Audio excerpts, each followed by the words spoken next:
Hi, welcome to my channel.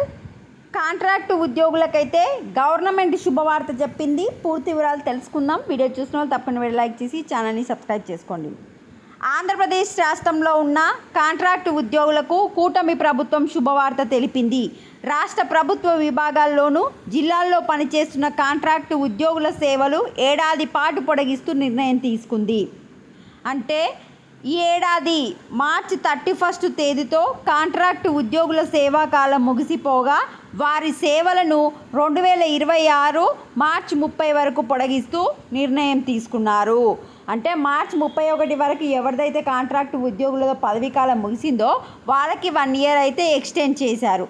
But ఇక్కడ condition ఏంటి అంటే ఆర్థిక శాఖ అనుమతితో నియమితులైన కాంట్రాక్టు ఉద్యోగులకు మాత్రమే ఈ 1 ఇయర్ సేవలు అనేది పొడిగింపు చేశారు.